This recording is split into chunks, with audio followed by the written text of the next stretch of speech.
j'aimerais souhaiter la bienvenue au secrétaire parlementaire du ministre des Services aux Autochtones, M. Dan Vandal. Bienvenue au vice-chef du conseil Inukjuegan-Uashat-Makmaniotenam, M. Antoine Mandeux-Grégoire, ainsi qu'au coordonnateur clinique du centre de réadaptation Miamwabugan, M. Réginald McKenzie. Oui. Makasno Inutnagapohugadot de Ketulgen, ainsi qu'à tous les participants et conseillers, Zachary, Kenny, Normand, ainsi qu'à Jean-Marie Nakuma-Jourdain, directeur d'habitation d'infrastructure pour ITUM. Et je remercie aussi les médias de leur présence. Le vice-chef Antoine Grégoire Tidjipachnakodemon. J'inviterai M. Antoine Grégoire, le vice-chef, à donner son mot. Nous accueillons favorablement les annonces d'investissement de la réfection boulevard Montagnier, l'agrandissement et la rénovation du centre Miam-Wabrun. Plus qu'un investissement local, le centre Miam-Wabrun est une institution de santé indispensable pour les Inuits qui viennent de toutes les communautés pour bénéficier des services qui y sont offerts. Notre communauté est dynamique et chaque dollar investi dans nos infrastructures permet de stimuler notre développement et assurer notre qualité de vie. Puis ça, c'est sûr que la manière que je lis, c'est comme, mais c'est finalisé. Puis je suis vraiment content qu'on ait fait des travaux ici parce que vraiment, on arrive de loin. Hein. On a un peuple qui a été blessé. Puis de croire au centre puis d'avoir investi là-dedans, c'est une preuve qu'on veut avancer ensemble. Puis je réalise de plus en plus qu'on va tout le temps cohabiter ensemble. Je trouve qu'il va falloir trouver aller plus loin avec nos moyens, d'utiliser des outils qui vont nous faire à nous, à la communauté, parce qu'on est rendu... moi, je suis venu ici en thérapie. Puis j'ai eu des problèmes, mes parents arrivent des pensionnats, puis j'ai reçu à travailler sur moi, mais la guérison, ça n'arrête pas un centre de thérapie. Tu sais, c'est un long cheminement. Puis je crois qu'avec les cadres, on est fermé avec les cadres de la santé. Peut-être les réouvrir, puis s'asseoir ensemble, puis dire ce qu'on veut. Moi, c'est mon message que je voulais vous dire ici. Mais je suis très, très honoré de vous recevoir, puis je suis heureux des pas qu'on a fait ensemble, mais on a encore beaucoup de millage à faire. Puis je crois c'est sûr que c'est la campagne, c'est normal. C'est de la politique. Puis je vais être honnête avec vous autres, j'ai mieux avoir des libéraux que des conservateurs. Si je peux vous donner un coup de pouce, ça va être mon message. Puis j'assume ce que je dis. On ne vient pas me demander de ôter mes mots parce que je ne les ôterai pas. Ça, c'est moi. Puis je suis vraiment content. Puis comme je vous dis, je suis honoré. Puis des élus aussi, Zachary, Kenny, Normand. On travaille puis on parle de la communauté de la guérison. C'est pour ça qu'ils sont là. J'ai pas eu besoin à... C'était ensemble, puis on y va là-bas, puis on va les accueillir. Puis c'est sûr qu'on a des demandes à faire, mais je suis vraiment là, je suis honoré de votre présence. Puis on a un bon bout à faire encore, puis je suis sûr qu'on va le faire. Puis je vous remercie d'être là, puis je remercie tout le monde de la présence aussi des médias. Puis parce que là, on n'a pas arrêté depuis qu'on est rentré, puis dossier par-dessus dossier. Mais on est là, puis je suis content. Puis je vous remercie.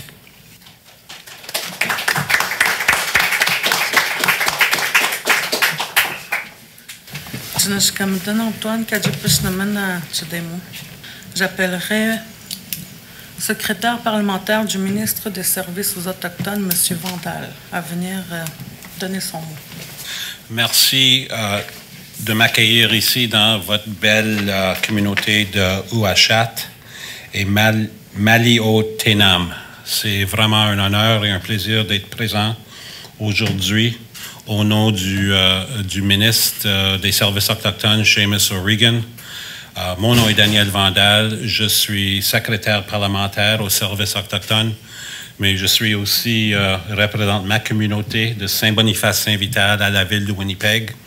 Je suis un fier membre de la nation métisse, au Manitoba.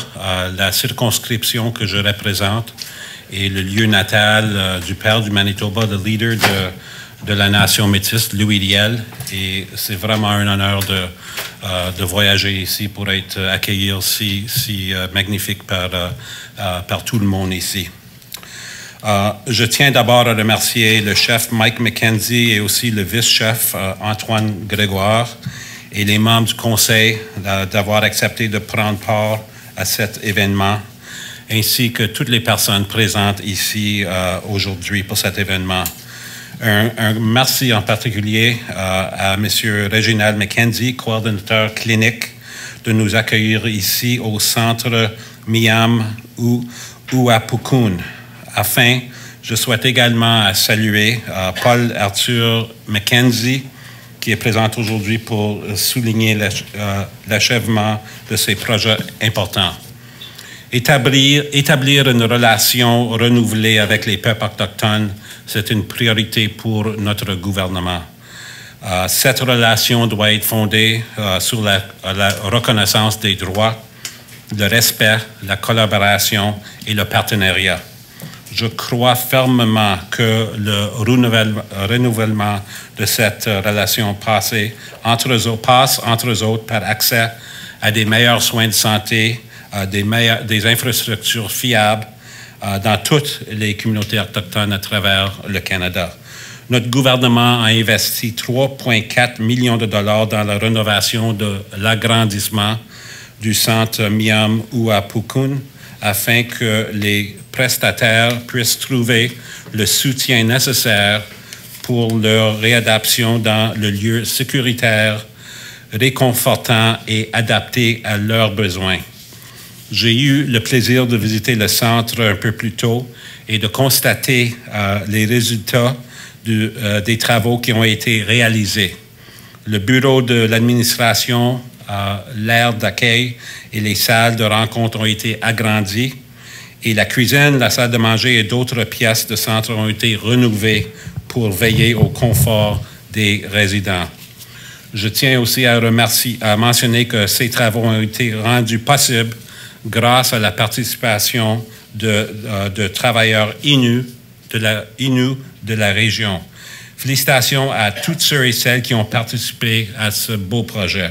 Grâce à vos efforts et votre travail remarquable, les membres de la communauté auront accès à des soins de grande qualité dans ce centre amélioré. Service aux Autochtones Canada est fier de soutenir les Inuits de la Côte-Nord dans leurs projets, non seulement dans le domaine de la santé, mais aussi sur le plan des infrastructures routières. C'est pour cette raison que le gouvernement a versé une contribution de 900 000 $ pour la réfection d'une partie du boulevard des Montagnais dans la communauté de Ouachat. Plusieurs personnes ont contribué à rendre le boulevard plus sécuritaire pour ses usagers, notamment par l'installation du nouveau pavage, la restauration du trottoir et le renouvellement des bordures. Félicitations aux travailleurs et travailleuses qui ont participé à ce projet. Je me permets aussi de féliciter le chef McKenzie, le vice-chef Grégoire et leur équipe pour le leadership. Donc, ils ont fait preuve pour appuyer les rénovations au centre Miam Uapukun et la réfection du boulevard des Montagnais. Votre dévouement envers la population de Ouachat et Maliotenam est évident de vous contribuer significativement au mieux-être et la sécurité de vos concitoyens. L'achèvement de ces deux projets est très inspirant et démontre la volonté du gouvernement et de la communauté à travailler ensemble pour le développement de celle-ci.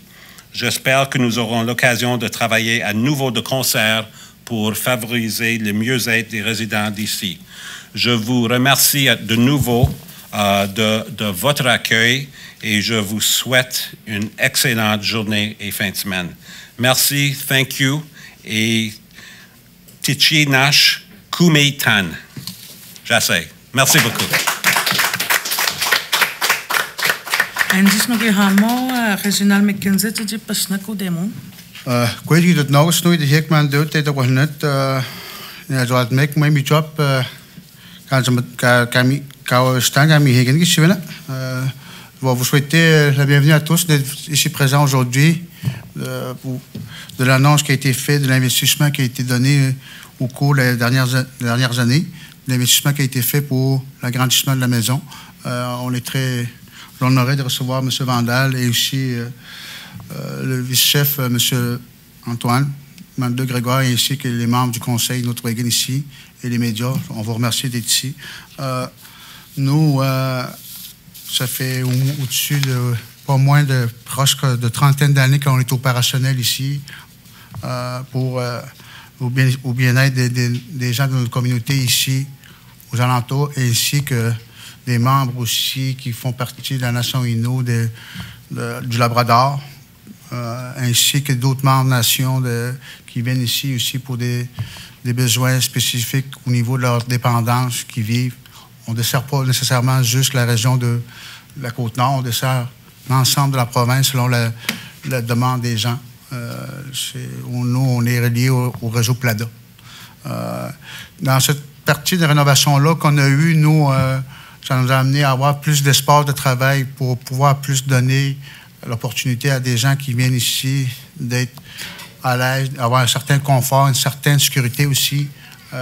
Par le passé, il y a eu des inconvénients au niveau de la sécurité des gens. Comme je l'ai mentionné tantôt, c'était pas sécuritaire pour certaines personnes. Et aussi, ça nous a donné encore, comme vous pouvez le constater ici, une plus grande salle pour faire des activités pour ces gens-là. Et on a eu aussi, dans la rénovation, on peut parler aussi des salles de rencontres qu'on avait. Les autres salles qu'on avait avant, c'était pas conforme aux normes de sécurité. Alors, c'est ce qui nous a permis aussi. On a, comme M. Vandal mentionné aussi, on a eu l'agrandissement de la cuisine de notre chef, ainsi donner aussi des activités traditionnelles avec les gens. Ça aussi, c'était... Avec les études, on a constaté, pas nous nécessairement, mais par les études qui ont été faites un peu partout, pour aider nos membres autochtones des Premières Nations, ben, faut se diriger aussi vers l'approche culturelle. C'est ce qu'on est en train de faire, nous aussi, un virage qu'on a eu. Puis aussi, ce que nous a permis aussi dans cette partie de rénovation-là, c'est la sécurité des gens, des membres qui viennent ici, des Premières Nations qui viennent, et du personnel. C'est ce que ça nous a donné beaucoup. Et aussi beaucoup d'espoir de travail de plus en plus, parce qu'au début, on était très restreint. Alors aujourd'hui, nos membres, nos intervenants, ils ont leur bureau, puis ils peuvent faire des rencontres aussi ici, si nécessaire. Il y a aussi, qu'est-ce que ça nous a permis aussi pendant les rénovations, c'est on a été capable de travailler sur un nouveau programme. L'ancien programme était basé sur les 19 jours, basé nécessairement juste uniquement sur l'approche Minnesota qu'on appelle sur les 12 étapes de l'alcool anonyme. Alors, comme je disais tantôt, on s'est modernisé. On a encore cette approche-là du Minnesota, qui est les 12 étapes, mais aussi intégrée à l'approche culturelle, spirituelle, traditionnelle. C'est ce qui nous a permis de faire.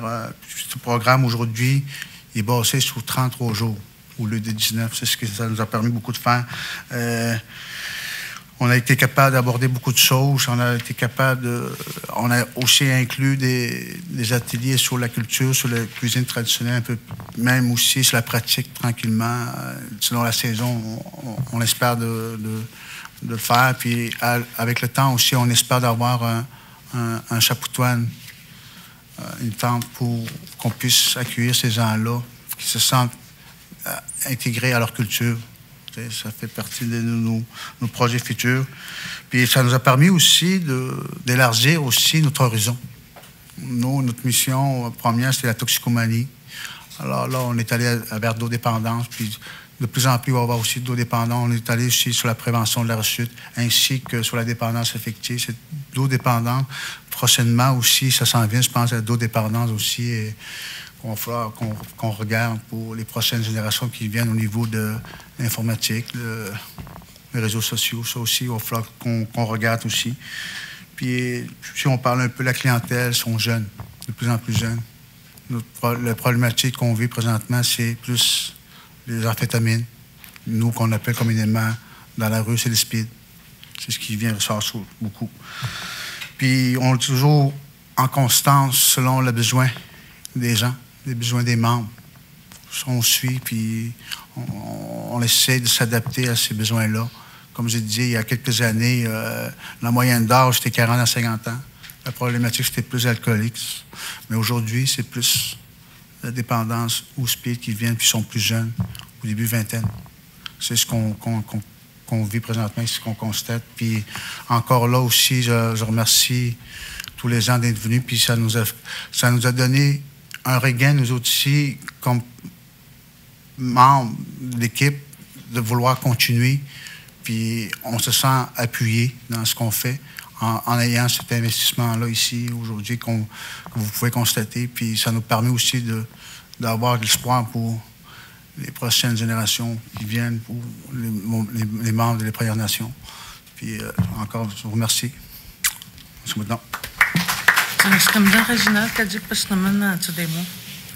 Merci, Réginald, d'avoir laissé ton mot.